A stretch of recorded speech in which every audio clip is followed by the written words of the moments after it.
할렐루야. 하나님의 은혜와 평강이 여러분과 가정 가운데 함께하길 원합니다.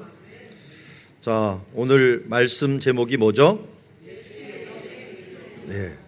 자, 우리 사도행전에서 유일하게 성경에서 유일하게 성령님을 예수의 영이라고 말한 게 오늘 본문에 나옵니다.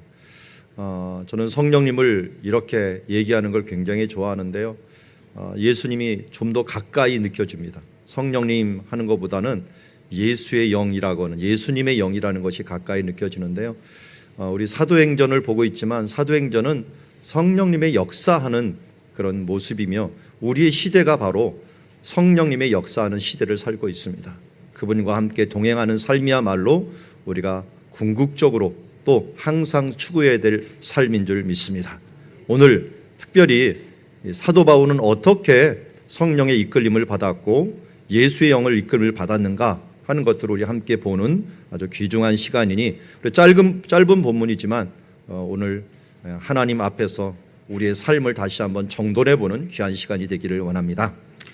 우리 지난주에 광야의 샘 교회 개척교회를 가보았습니다. 우리가 함께 예배를 드리면서 이제 우리 교회 출신의 집사님으로 있다가 또 전도사님, 목사님으로 우리 교회 가운데 수고하다가 이제 두 분 모두가 개척을 나가게 되었습니다.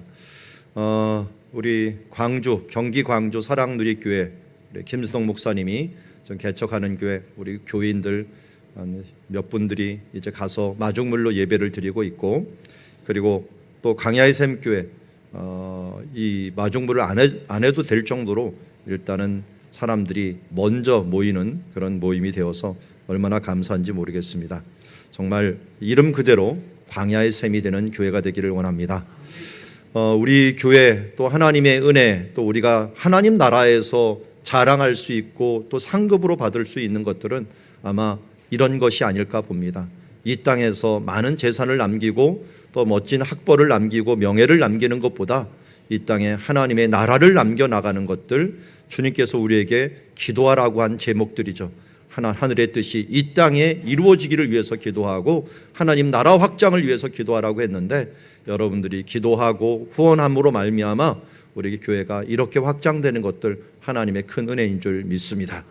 우리가 작년에보다도 거의 한 33% 이상의 선교비를 늘려서 이번에는 개척교회 지원을 적극적으로 하고 있습니다. 여러분들이 힘써 이 일들에 동참함으로 말미암아 하늘의 영광 또 하나님의 그 은혜를 받을 수 있는 그 길로 우리가 인도됨을 받을 줄 믿습니다. 오늘 우리 지난주에 보았던 말씀들 한번 다시 보는데, 지난주 말씀이 이렇게 마치게 되죠. 5절에 이렇게 마칩니다. 5절 같이 한번 읽어보도록 하겠습니다. 시작. 이에 여러 교회가 믿음이 더 굳건해지고 수가 날마다 늘어가니라. 아멘. 어떤 학자는 이 한마디를 가지고 사도행전의 전후를 나누기도 합니다. 이 전에는 베드로의 선교 사역이요, 이 뒤에는 바울의 선교 사역이 이제 결정적으로 시작되는 그런 시대이다라고 할 정도로 이 구절이 사도행전의 중심을 잡고 있는 구절이라고 말씀합니다. 오늘 우리 교회도 2019년 표를 바로 이렇게 잡았죠. 이 말씀에 근거해서 우리 표 한번 같이 읽어보겠습니다. 시작. 믿음이 더 굳건해지고 수가 늘어가는 사랑누리 교회. 일어나자, 함께하자, 실천하자. 예. 오늘 우리 청년들이 찬양을 잘해 주었습니다. 청년들 찬양들을 들으면 또 이렇게 청장년들 찬양 들으면 참 은혜롭고 뭔가 잘 준비되고 하나님께 드려진다라고 하는, 어떨 때는 오늘도 이제 찬양단 찬양할 때 마음이 찡하면서 다가옵니다. 근데 한켠으로 싹 스치는 마음이 아직도 불안하다라는 생각이 들어요. 청년 때는 굉장히 감성적인 부분들이 강하다 보니까 의지적인 부분들이 좀 약할 때가 있어요. 이 일들을 위해서는 우리가 정말 하나님과 계속적으로 굳건하게 동행하는 삶들을 살아가야 됩니다. 그러기 위해서는 여기 있는 것처럼 기도하지 않으면 안 되고요, 또 예배하지 않으면 안 되고, 또 말씀 읽지 않으면 우리의 이 굳건함을, 이 감성적으로 올라가고 하나님 은혜 주셨던 것들을 유지할 수가 없습니다. 아니, 유지하는 것뿐만 아니라 이걸 뛰어넘어야지 우리가 더 성장하게 되는데, 그 유지하려고 하다 보면 밑으로 깔아앉게 돼 있거든요. 그러기 위해서는 우리가 이 믿음도 그냥 믿음이 아니라 더 굳건해지는 믿음, 그러면서 내적으로도 성장하고 외적으로도 자연스럽게 성장하는 교회가 되어야 될 줄 믿습니다. 우리 교회가 그렇게 지금까지 자라왔지만 앞으로도 끝까지 굳어지지 말고 하나님 앞에서 믿음이 더 굳건해지고 수가 날마다 더 늘어가는 사랑누리 교회가 되기를 주의 이름으로 축원합니다. 이를 위해서 여러분 다시 한번 작년에 해보았지만 또 한번 결단하면서 그동안 가정예배가 드려지지 못하는 가정은 다시 한번 결단하고 가정예배를 드리고, 그리고 기도를 하지 못했던 분들은 다시 일어나서 기도하기를 원합니다. 나는 새벽에 약합니다 라고 하시는 분들도 이상하게 새벽 비행기를 잘 타더라고요. 그러면 새벽 비행기 타는 마음으로 나오시면 됩니다. 오늘은 천국 가는 시간이다 해갖고 이제 새벽 비행기 일찌감치 타러 오시면 될 것 아니겠습니까? 우리 그런 마음으로 오시고 성경 읽기를 너무 힘들게 하지 마시고, 그런 성경 요새 핸드폰에 있잖아요. 핸드폰 뉴스 본다 생각하시고 성경 읽기 쫙 보시면은 또 우리가 그 말씀의 또 은혜의 자리로 나아갈 수 있습니다. 여러분 이렇게 함으로 우리 올 한 해 믿음이 더 굳건해지고 주님께서 풍성한 열매를 맺는 한 해가 되기를 주의 이름으로 축원합니다. 우리 1차 전도여행과 2차 전도여행을 지금 보고 있는데요. 1차 전도여행 끝에 나와서 2차 전도여행을 보고 있어요. 지난번 제가 성지순례 세미나를 지난주에 했는데요. 성지순례 세미나를 하면서 여러 사진들을 보여주다가 저도 미처 발견하지 못했던 사진들을 발견하게 되었어요. 그 중에 하나가 이고니온이라고 하는 박물관에 비치되어 있는 이런 비문들이 있어요. 큰 비석들이 있는데 그 비석들에 여기 지금 글자가 잘 안 보이죠? 이 좀 밝은 부분으로 되어 있는 글자들이 다 이 이름이 발견이 되어 있어요. 더베라고 하는 글자고요, 이고니온이라는 글자, 루스드라라고 하는 글자가 그 지방 이름이 다 발견이 된 게 지금 박물관에 이렇게 놓여져 있습니다. 이 터키 박물관이다 보니까 좀 허름하더라고요. 허름한데 거기서 발굴된 큰 비석들을 하나씩 딱 만들어 놓고, 이 예전엔 로마가 참 잘 발달돼 있어 갖고요, 이 길가마다 어느 정도 가면은 이 더베가 나오고, 어느 정도 가면 루스드라가 나오고, 어느 정도 가면 이고니오 나온다 하는 이런 편말들이 있었어요. 지금 거리 편말 같은 것들이 로마 시대 때 이미 돌로 다 돼 있어 갖고 그런 비문들이 지금 발굴돼 갖고 이렇게 있는 모습을 보게 됩니다. 거기다가 비시디아 안디옥에서는 아주 신기한 게 발견이 됐는데요. 이 이름 하나가 발견됐는데 아주 큰 이름이에요. 그 이름이 뭐냐면 서기오 바울이라는 이름이 발견되었습니다. 이 서기오 바울은 이 밑에 구브로라고 하는 섬 바보의 총독이었죠. 총독. 그 총독의 이름이 비시디아 안디옥에서 발굴이 되었습니다. 왜 그랬을까요? 비시디아 안디옥 출신이라는 거예요. 그러고 보니까 사도 바울이 왜 구브로 섬에서 저 멀리 떨어진 수백 킬로 떨어져 있는 비시디아 안디옥을 갔겠는가 하는 것이, 이건 십중팔구 이 비석이 나온 걸 보면은 서기오 바울의 고향이 비시디아 안디옥이기 때문에 구브로에서 전도를 받고 우리 고향에 한번 가봐라 하면서 추천을 받아갖고 갔던 것이 이런 비문을 통해서 우리가 고고학적으로 알 수 있게 되는 것을 보게 됩니다. 이처럼 이 사도 바울의 2차 전도여행 가운데 1차 전도여행을 했던 지역들을 하나하나씩 들립니다. 먼저 더베를 들리고 루스드라를 들리고 이고니온을 들리고 그 다음에 비시디아 안디옥을 들려서 그동안 교회 1차 전도에 세웠던 교회를 더 든든하게 합니다. 그렇게 하나님의 말씀을 예루살렘 교회에서도 결정한 이 이방인들의 하나 되는 이런 결정들을 함께 모으면서 어떻게 됐다고요? 교회가 믿음이 더 굳건해지고, 그리고 또 어떻게 됐어요? 날마다 수가 늘어나는 교회가 되었다라고 몇 절에 나와 있죠? 16장 5절 말씀에 나와 있습니다. 이 부분들을 우리가 보고 있고요. 이제 오늘 본문의 6절로 가면은 이렇게 교회를 다 이제는 세웠는데 굳건히 세우고 나서 그 다음은 뭐냐? 그 다음은 뭐냐? 그럼 우리가 자칫 잘못하다가는 굳어질 수 있는 게 뭐냐면 하나님이 은혜를 주시고 난 다음에 그 다음을 잘해야 돼. 근데 이 사람 이상하게 그 다음 은혜를 받고 나서 그것을 그냥 꽁꽁 부여잡고 그걸 안 놓치려고 하는 순간 다 잊어버립니다. 하나님의 나라는 이상하게 이게 부여잡으려고 하면은 떨어져 버리고 나눠주고 풍성해다 보면 더 풍성해지는 하나님의 나라입니다. 그래서 사도 바울은 우리 안디옥 교회가 그랬듯이 이제 신방이 다 끝났어요. 그 다음은 어떻게 될까요? 이제는 새롭게 개척하고 새로운 지역을 향하여 나아가야 될 텐데, 자, 여기 서 있는 지금 빨간 이 인물이 사도 바울입니다. 어느 지방으로 가야 될까라고 하면서 그 지방들을 둘러보았습니다. 우리는 지금 지도를 통하여 이 지방을 바라보지만 사도 바울은 사람들의 말을 듣고서 어느 방향으로 가면 어디가 있고라고 하는 걸 알 수 있었겠죠.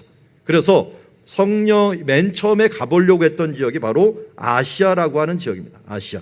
왜냐하면 여기에 에베소뿐만 아니라 요한계시록의 7교회 같은 이런 도시들이 굉장히 많았어요. 그러니까 사람들이 많으니까, 고기가 많으니까 그곳에 가서 복음을 전해야겠다, 고기 잡는 어부로서 복음을 전해야겠다 생각을 했는데 하나님께서 그것을 막으셨어요. 그래서 어디로 가려고 했습니까? 부르기아하고 갈라디아를 지나서 옆으로 지나갔고, 어디로 왔냐? 무시아 쪽에 이르러 갔고, 여기에서 비두니아 방향으로 가려고 했어요. 비두니아 방향. 그런데 하나님께서 막으셨고 어디로 갔다 그랬어요? 드로아로 갔다 그랬습니다. 자, 여기서 퀴즈. 지역 이름이 아닌 곳은 어느 것입니까? 다 지역 이름인데 하나만 도시 이름입니다. 어디죠? 네, 드로아. 자, 이걸 우리가 잊지 말아야 돼요. 여기 보니까 뭐 아시아, 부르기아, 갈라디아, 무시아, 비두니아 나오는데 끝에 가서 또 드로아로 갔다라고 하는데 드로아만 도시 이름입니다. 도시 이름. 그 외에는 큰 지방들 이름이에요. 지방들. 그러니까 지방, 어느 지방으로, 내가 경기도로 갈까, 전라도로 갈까, 경상도로 갈까, 충청도로 갈까, 이것처럼 고민하는 것과 마찬가지예요. 한마디로 나는 지금 이 가기는 사람들이 좀 많은 밑으로 내려가다 보니까 저기 경상도로 가고 싶어. 그런데 하나님이 막으셨어. 그래서 어느 이쪽으로 들죠. 충청도로 향하는데 충청도도 아니래. 그래갖고 충청도를 지나갔고 전라도로 갔는데 전라도에서 목포 쪽으로 인도했다. 여러분들 눈에 그려지십니까? 아니까 그려지죠. 여기도 성경의 땅도 여러분들이 큰 그림을 알면은 어느 방향으로 가고 있는가 하는 걸 알 수가 있습니다. 자, 볼까요? 움직입니다. 이제는 여기 마게도냐라 쪽으로 결국은 하나님께서 인도하셨다라고 말하고 있습니다. 그래서 바울이 맨 처음에 아시아 쪽으로 가려고 했는데 안 돼 갖고 어떻게 했어요?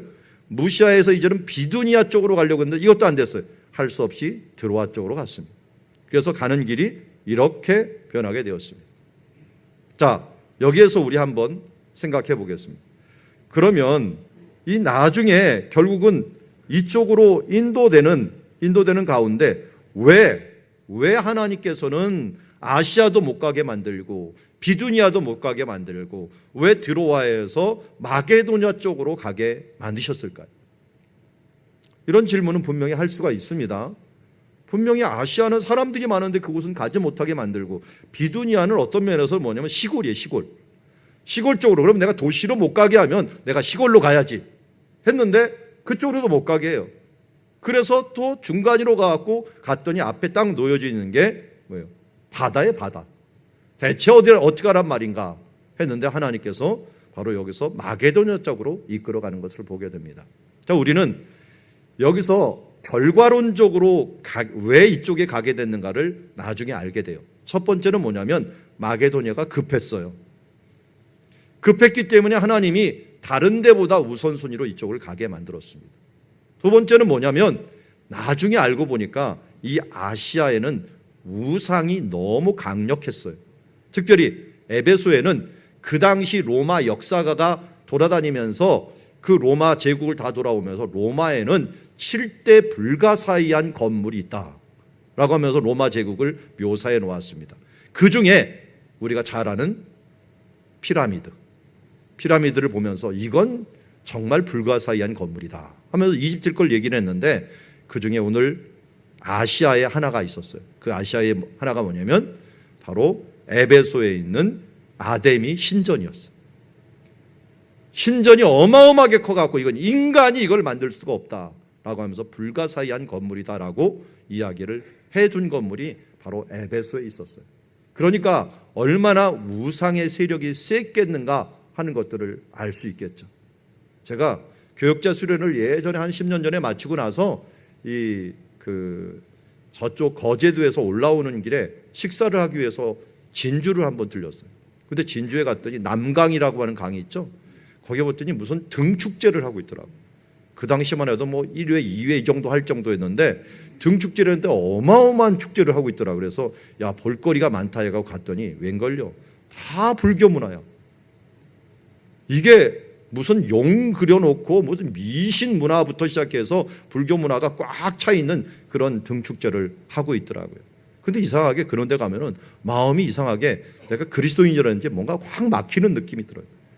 막 좋다라는 게 아니라 뭔가 꺼림직한 느낌이 들어요. 그런데 거기 가서 한번 외친다고 생각해요. 그런 문화에서 복음을 들고 예수 믿어서 외치면은 어떤 문화가 될까요? 그런데 팀을 잘 이루어갖고 많은 사람들이 갖고 사역을 하면 괜찮은데 지금 사도 바울은 어때요? 다 초짜예요. 디모데도 처음이고요. 실라도 처음이고요. 자기 혼자 예전에 1차 전도에 했던 적이 있는 거예요. 그러다 보니까 어떻게 합니까? 함께 했던 사람들이 너무 약하다 보니까 하나님께서 감당치 못할 시험당함을 허락지 아니하시고 그 피할 길을 주사 이 그리스 쪽을 들려갖고 마게도냐 쪽을 들려서 사람을 훈련한 다음에 나중에 3차 전도여행으로 이쪽을 향할 수 있도록 해주신 것을 보게 됩니다. 여러분, 하나님께서 때로 우리 길을 막으십니다. 그러나 하나님께서 막으신다고 해서 그것이 우리의 뜻대로 안 된다고 해서 안 되는 게 아니라 하나님은 가장 합력해서 좋은 것들 그리고 우리가 감당할 것들을 인도해 주신다는 걸 잊지 마시기 바랍니다. 그래서 일이 막히고 절이 막혔을 때 거기서 흔들리지 말고 주님의 은혜의 그 길을 따라갈 수 있는 우리가 되기를 원합니다.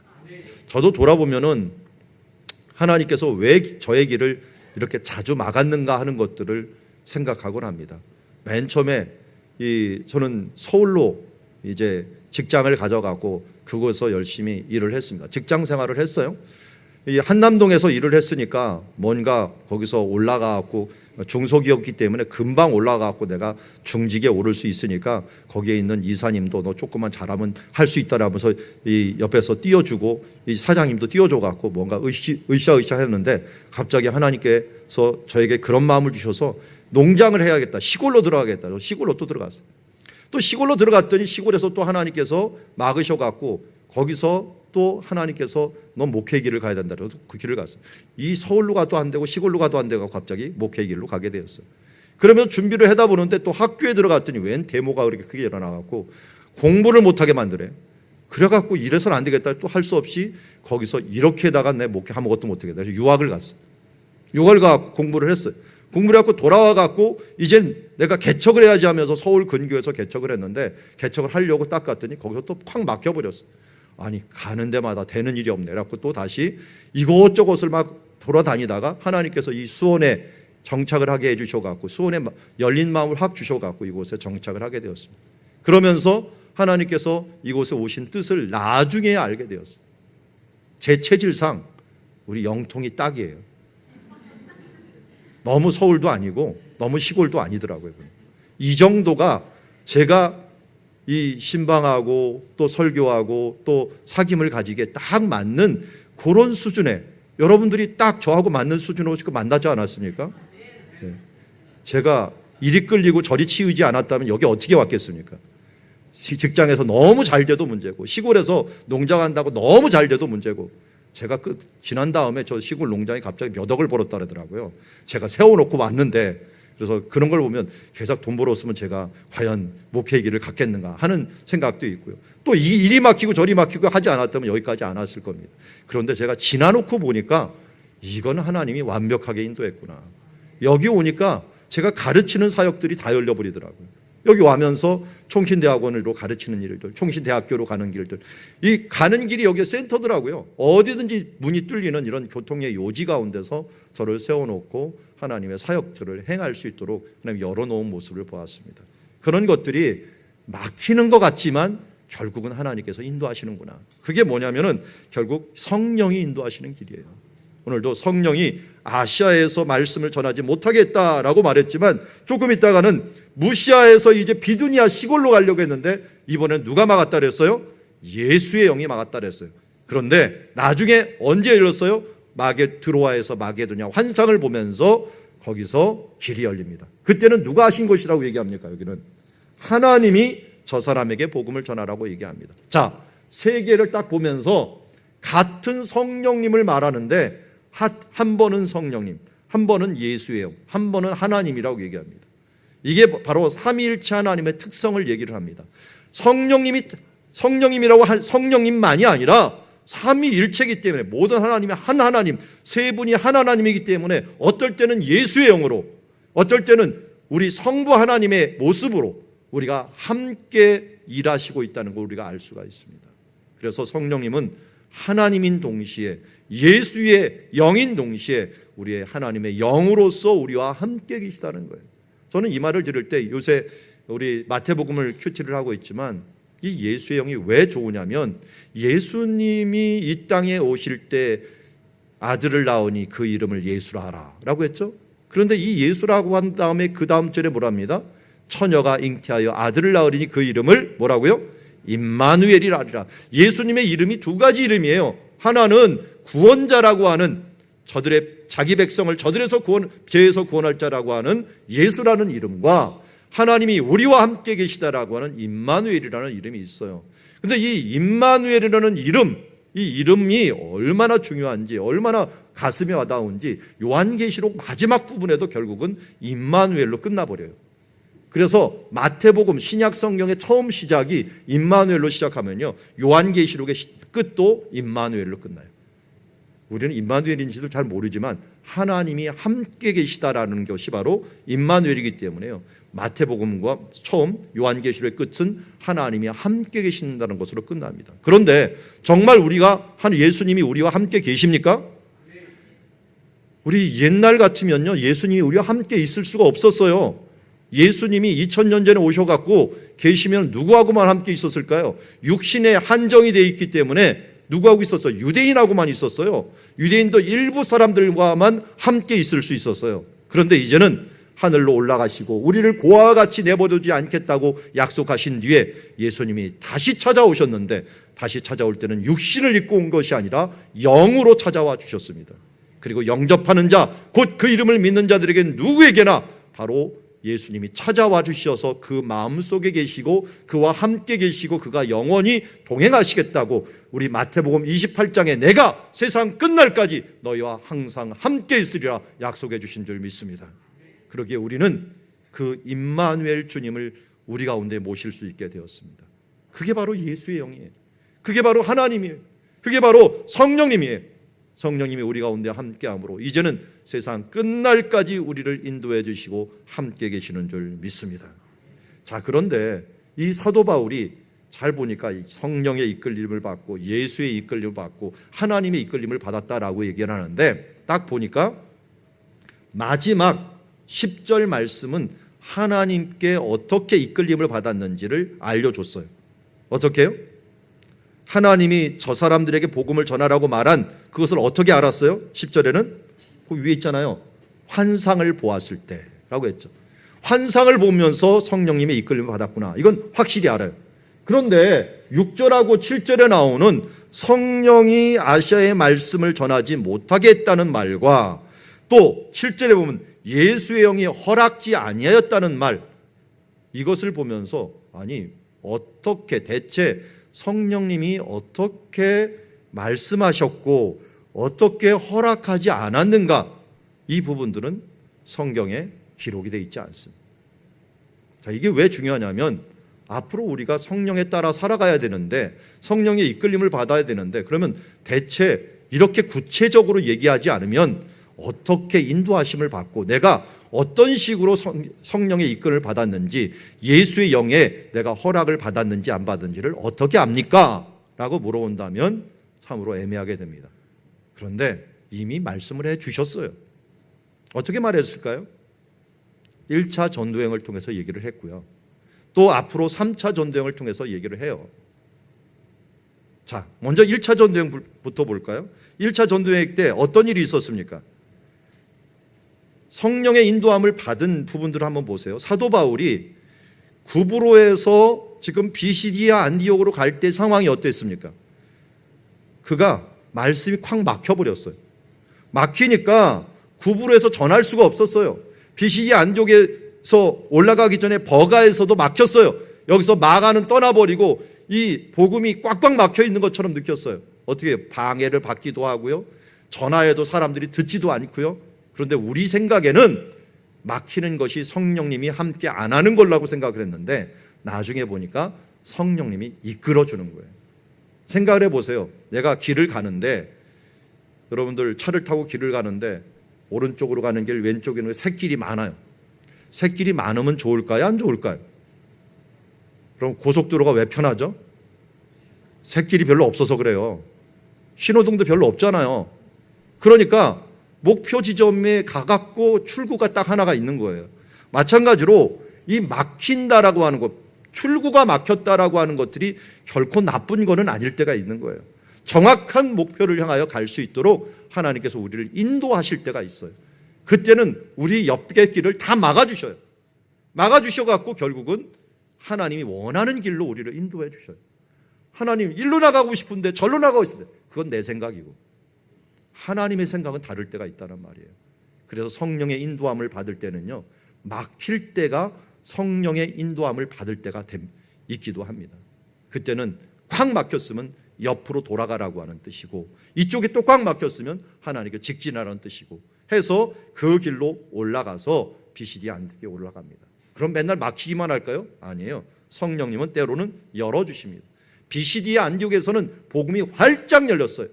활짝 열렸어요. 그냥 한 번만 설교했는데 수많은 사람들이 오기 시작해서 그전에는 그렇게 말을 전하고 설득을 해도 안 오던 사람들이 어느 순간에 뻥 터져버리는 일들이 발생을 했습니다. 이것도 당연히 뭐예요? 성령님이 이끌어주시는 일이에요. 그런데 꼭 열림의 역사가 있으면요, 사탄의 방해의 역사가 있어요. 그래서 이것 때문에 또 쫓겨갑니다. 쫓겨가면서 사도 바울의 이 성령의 인도에 최고 많이 사용되는 성령의 인도가 뭐냐면 박해예요. 박해. 이쪽에서 쫓아내니 이고니온으로 갔어요. 이고니온에서 또 쫓아내니 루스드라로 갔어요. 여러분, 이런 쫓아냄의 역사, 박해의 역사가 없었다면 사도 바울이 전도 여행을 계속적으로 넓게 하기 힘들었을 거예요. 왜냐하면 그곳에 은혜가 많으니까 그곳 전도하느라고 시간을 다 허비하다가 그의 인생을 어떻게 보면 이렇게 멀리까지 못 갔을 것입니다. 차라리 풍랑이, 바람이 불어야지 이게 배가 가는 것처럼 이때도 박해가 사도 바울을 밀어주고 이끌어주고 인도해줬던 모습들을 보게 됩니다. 여러분, 광야 같은 세상에서도 이러한 하나님의 성령의 인도가 바로 있었기 때문에 가능합니다. 저한테 이렇게 얘기할 수가 있어요. 목사님, 그러면 그건 코에 걸면 코걸이, 귀에 걸면 귀걸이 지금 해석 아닙니까? 박해도 성령의 인도, 열려도 성령의 인도, 막혀도 성령의 인도, 모든 것이 성령의 인도. 맞습니다. 하나님을 사랑하는 자들, 그 뜻대로 부르심을 입은 자들에게는 모든 것이 합력하여 선을 이룹니다. 그런데 성령의 인도와 내가 정말 박해받고 벌받는 거하고는 좀 틀립니다. 그게 뭐냐면 로마서 8장 6절에 육신의 생각과 영의 생각이 틀리다고 얘기합니다. 내가 성령의 인도를 받고 있을 때는요, 분명히 영의 생각이 함께합니다. 육신의 생각으로 내가 정말 박해받고 내가 죄를 짓고서 대가를 치르면요, 이상하게 마음이 힘들어요. 정말 잘못된 길로 가고 있으면 하나님께서 나를 치시느라고 징계를 하고 힘들어요. 그렇지만 내가 바른 길을 가고 있는데 하나님께서 막히게 하고 열어주기도 하고 이렇게 박해를 받기도 할 때는요, 평안해요. 이기고자 하는 힘이 불쑥불쑥 일어나요. 내가 여기서 지지 않겠다라고 하는 마음이 일어납니다. 대적하고 싸우는 일들도 용기가 나요.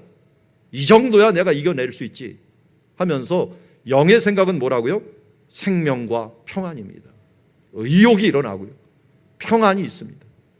과연 나는 박해 중에서도 평안한가? 그건 분명히 성령의 인도를 받는 거예요. 내가 하나님이 막 축복을 열어줬는데 뭔가 불안해. 이건 성령의 생각 아니에요. 하나님이 열어주더라도 바로 그 가운데 평안이 오고 기쁨이 오고 하나님 앞에 더 하고 싶고 그러면은 그건 성령님이 열어준 길이에요. 어느 상태에서 이걸 느낄 수 있습니까? 아무 때나 못 느껴요. 기도할 때 느껴요. 하나님과 초점을 맞추고 하나님께 기도하며 나아갈 때 우리의 환경이 중요한 게 아니라 우리 가운데 걸어가는 그 길 중에 하나님 안에서 평안과 생명을 가지고 가고자 하는 이 마음들이 우리 가운데 주어질 때 이것은 영의 생각이요 하나님의 성령의 이끌림인 줄 믿습니다. 여러분 이러한 마음으로 살아가기를 원합니다.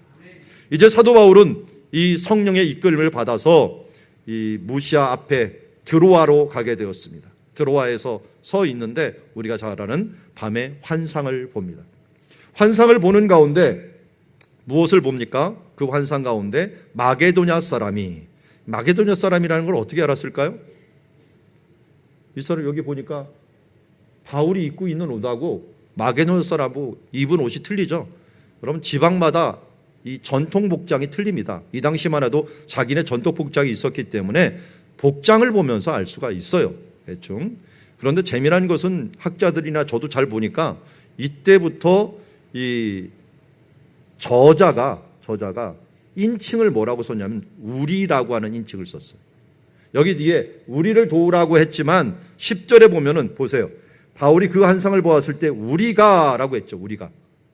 그러니까 인칭이 우리가 됐다는 것은 저자가 지금 함께하고 있다는 거예요. 여러분 사도행전의 저자가 누구예요? 누가입니다.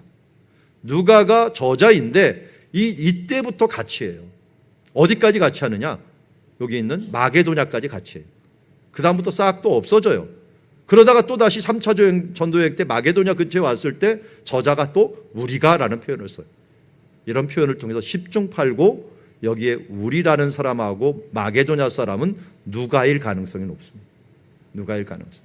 누가가 나타나갖고 이 그를 만났는데 마게도냐로 와갖고 우리를 좀 도와주십시오 라고 하는 환상을 보았을 가능성이 높습니다. 여러분 마게도냐로 건너와서 우리를 도우라. 아래 지금 그림이 있는데 보이는 분들도 있고 안 보이는 분들이 있는데요. 이 사진이 뭐냐면 우리 저기 양화진 100주년 기념관에 있는 전시관 찍어놓은 겁니다. 전시관에 보면은 우리 가보신 분들 많이 있을 거예요. 밑에 빛으로 처리를 해놓고 그 빛에다가 뭐라고 이렇게 빛을 쫙 비춰주면서 건너와 우리를 도우라라는 말을 했고 강물처럼 해놨어요. 그 옆에다가는 쭉 이 우리나라에 건너왔던 모든 바다를 다 건너야지 우리나라 올 거 아니에요. 건너왔던 선교사들을 다 적어놨어요. 언더우드 목사님도 이 말씀을 받았어요. 이 말씀. 우리 신약 이제 성경은 완성됐기 때문에 환상으로 보는 것보다 말씀으로 받는 게 항상 가장 확실합니다. 기도하는 중에 확신한 말씀을 주는 것이 내가 말씀이 운동력 있게 나를 움직이게 하는데 저도 그랬지만 모든 선교사님들이 이곳 우리나라로 올 때 대부분 말씀을 받습니다. 그 중에 많은 분들이 무슨 말씀을 받느냐? 건너와 우리를 도우라. 이 말씀을 받아요. 언더우드 목사님도 이 말씀을 받고서 우리나라로 오게 되었습니다. 대부분의 사람들이 저 태평양을 건너서 저 먼 지역들을 건너갖고 우리 가운데 올 수 있었던 가장 큰 이유, 그것은 이 말씀이 그들 가운데 새겨졌기 때문입니다. 우리는 이 말씀에 빚진 자들입니다. 이제는 우리가 어떻게 해야 될까요? 이 말씀을 우리가 받아야 돼요. 그들이 그 말씀을 받고 왔는데 우리가 그 마음을 받고 그들의 말씀을 우리도 받았으면 우리도 그 말씀을 받고 동일하게 이 말씀을 전해야 됩니다. 이 말씀은 어디서 온 걸까요? 사도 바울이 말씀을 받고 마게도냐에 전해줬고 마게도냐에 있는 사람들이 또 말씀을 받았고 그 말씀을 누군가에 전해줬고 해갖고 그 말씀이 릴레이처럼 우리 가운데 왔고 우리는 이제 그 말씀을 전해주는 자로서 다시 서게 되었습니다. 믿는 모든 사람들은 말씀에 빚진 자입니다. 이 건너와 우리를 도우라고 하는 이 말씀에 빚진 자들입니다. 누군가의 나를 위해서 목숨 걸고 건너왔던 그 사람들로 인하여 내가 예수를 믿었고 이제 나도 그 빚진 마음으로 목숨 걸고 누구에게인가 이 말씀을 전해주어야 됩니다. 그 바다가 때로는 가까이 있을 수도 있습니다. 가족 간이지만 그 사이가 바다처럼 느껴지는 가족들이 있습니다. 그리고 우리 직장에서 동료 간이지만 그 사이가 너무나도 먼 바다처럼 느껴지는 사람들이 있습니다. 우리들은 그 길을 건너가라고 말하고 있습니다. 건너가 그들을 도와줘야 됩니다. 그리고 이제는 세계가 한 안방처럼 열렸습니다. 제가 이 유학을 가고 안식년을 가면서 외국에 체류한 것들이 제법 되는데 유학을 갔더니 9년에 끝내고 왔어요. 끝내고 왔는데 그때만 하더라도 이 한국에서 전화 오면은 빨리 끊느라고 가깝. 전화 통화하는 게 문제가 아니라 전화 비가 많이 나와 갖고 빨리 끊는 게 하여튼 서로를 도와주는 거라고 얘기할 정도로 전화하는데 너무나도 힘들었어요. 그런데 2007년에 처음 안식년을 가니까 070 전화기가 나왔어요. 그거 갖고서 이제 마음대로 할 수가 있어요. 근데 2014년 제가 안식년 갔을 때 그때부터는 내 방이 한국인지 외국인지를 모르겠더라고요. 카톡으로 전화를 할 뿐만 아니라 매일 앉아갖고 아이패드 하나 딱 놓고 한국 TV를 보고 있었어요.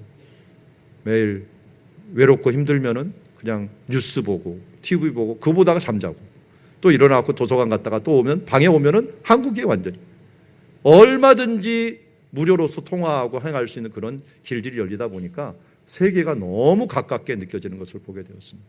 여러분, 이렇게 왜 하나님이 가깝게 만들어 주셨을까요? 우리가 복음을 전하는 이 역대 어느 시대보다도 더 편리한 시대를 우리가 주셨습니다. 이 시대 때 하나님께서 한류를 그냥 만들진 않았을 것입니다. 우리 한류 문화를 갖다가 통하여서 그 길을 통해서 하나님의 복음을 전하고 우리에게 경제력을 그냥 준 것이 아닙니다. 그 경제력을 가지고 하나님께 복음을 전하며 나아갈 때 하나님의 나라가 이루어질 줄 믿습니다. 여기 사도 바울이 그랬잖아요. 이렇게 그것을 보고서 마게도냐로 건너와 줘라라고 했더니 어떻게 했습니까? 그 환상을 보았을 때 우리가 곧 마게도냐로 떠나가기를 힘쓰니라고 했어요. 우리도 힘을 써야 됩니다. 최선을 다하며 나아갈 때 하나님이 저 사람들에게도 복음을 전하라고 우리를 부른 줄로 인정함이라 하면서 그에게 나아갈 수 있었던 모습을 보게 됩니다. 오늘 말씀을 정리합니다. 오늘 말씀 중에 우리 큰 지역들을 보면서 왜 마게도냐냐라고 하는 말씀으로 제가 도전을 주었습니다. 하나님께서는 아시아도 좋았고 비두니아도 갈 수 있었지만 감당할 시험밖에는 허락지 아니하였기에 우리가 막히는 곳들을 연연하지 말고 하나님께서 열어주시는 길로 우리가 가야 될 줄 믿습니다. 두 번째로 예수의 영에 이끌리는 삶이 어떤 삶이었는가 하는 것들을 보았습니다. 때로는 막히고 때로는 열리고 때로는 박해가 있지만 우리가 기도하고 하나님의 생명과 평안을 갖고 있는 한 우리는 예수의 영에 이끌리는 삶을 살고 있다는 것을 잊지 마시기 바랍니다. 그리고 건너와 우리를 도우라라고 하는 이 말씀을 붙들고 갔던 사도 바울과 그 외의 모든 선교사들에게 우리는 마음의 빛이요 복음의 빛이요 생명의 빛을 진자라는 것을 기억하고 우리도 이제 나가서 누군가에게 이 도움을 주고 누군가에게 생명의 복음을 전하는 일들에 부름받은 공동체, 보냄받은 공동체로서의 역할들을 잘 감당할 수 있는 주님의 자녀들 되기를 주의 이름으로 축원합니다. 우리